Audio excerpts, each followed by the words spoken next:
ನೋಡ್ತಾ ಕಾರಣ ಕಾಯ್ತಾ ಇದ್ದೇನೆ ಅಂತ ಹೇಳ್ತಾ ಇದ್ದೇನೋ ಅಧಿಕ ಪ್ರಸಂಗಿ.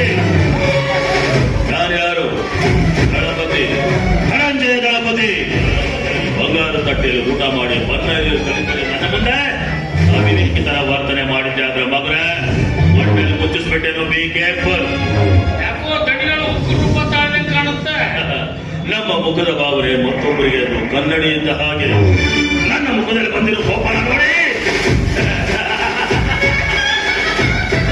ನಿನ್ನ ಮುಖದಲ್ಲಿ ಆಗ್ತಿರೋ ವೇದನೆ ನೋಡಿದ್ರೆ ಅಯ್ಯೋ ಪಾಪ ಅನ್ನಿಸ್ತಾ ಇದೆ.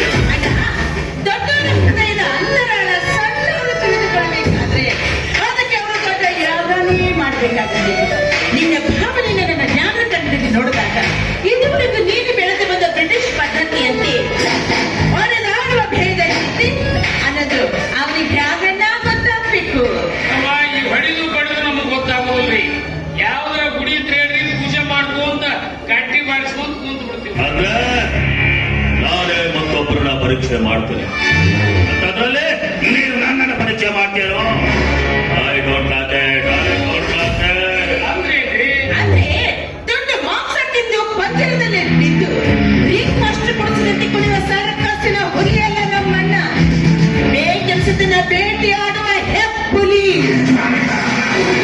ಹೌದ್ರಿ ಅವ್ವ, ಹುಲಿ ಹೊಟ್ಟ್ಯಾಗ ಹುಲಿನ ಹುಟ್ಟುತ್ತವಲ್ಲ, ಇಲಿ ಹುಟ್ಟುತ್ತನ್ರಿ. ನಾನೇನು ಬೆಳಿತರ ಮೇಲ್ ಮೆರಿತಾನೇ ಇದ್ದೇನೆ. ಆದ್ರೆ ನನ್ನ ಪಕ್ಕದಲ್ಲಿ ಗುಳ್ಳೆ ಮೆರಿತರ ಮೇಲ್ ಬರ್ತಾ ಇದ್ದಾನಲ್ಲೋ. ಹಿಂದೆ ಸುತ್ತ ಹತ್ತಡಿಗೂ ನ್ಯಾಯ ತೀರ್ಮಾನ ಮಾಡ್ತಿದ್ದ ನಮ್ಮ ಮನೆತನ ಈಗ ಹೇಳೋದಕ್ಕೆ ಹೆಸರಿಲ್ಲ ಹೋಗ್ಬಿಟ್ಟಿದೆ. ಯಾರೋ ಎಲ್ಲ ಜನರ ತನ್ನ ಮುಷ್ಟಿಯಲ್ಲೇ ಇಟ್ಕೊಂಡು ಬದುಕ್ತಾ ಇರೋನು. ಅವನಲ್ಲಿ ಯಾವುದೋ ಒಂದು ಶಕ್ತಿ ಇರಬೇಕು, ಅಥವಾ ವಶೀಕರಣದ ತಂತ್ರವೇನಾದ್ರೂ ಗೊತ್ತಿರಬೇಕು.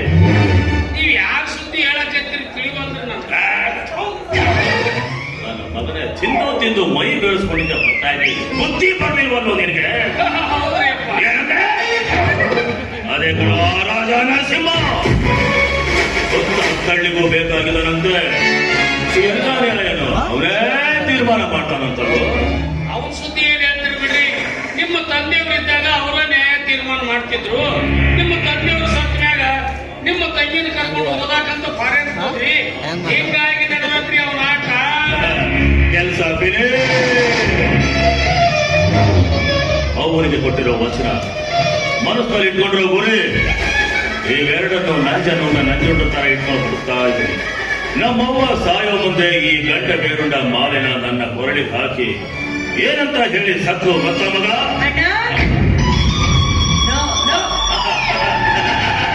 Okay okay. ನಿನ್ನ ಪಕ್ಕದಲ್ಲಿ ಬೆಳೆಯೋರನ್ನ ಕಂಡು ಸಂತೋಷ ಪಡು. ಅವ್ರಿಗೋಸ್ಕರ ಗುಡಿ ನೀನು ಕಳೆದುಕೊಂಡಿರೋದನ್ನೆಲ್ಲ ಮರಳಿ ಪಡೆದುಕೋ. ಹಿಂದಿನ ವೈರತ್ವ ಏನೇ ಇತ್ತು ಅದನ್ನೆಲ್ಲ ಮರೆತು ಸ್ನೇಹದ ಹಸ್ತನ ಚಾಚಿ ಬಾಳು ಮಗನ ಅಂತ ಹೇಳಿದ್ರು ನಾನಿನ್ನೂ ಮರ್ತಿಲ್ಲ.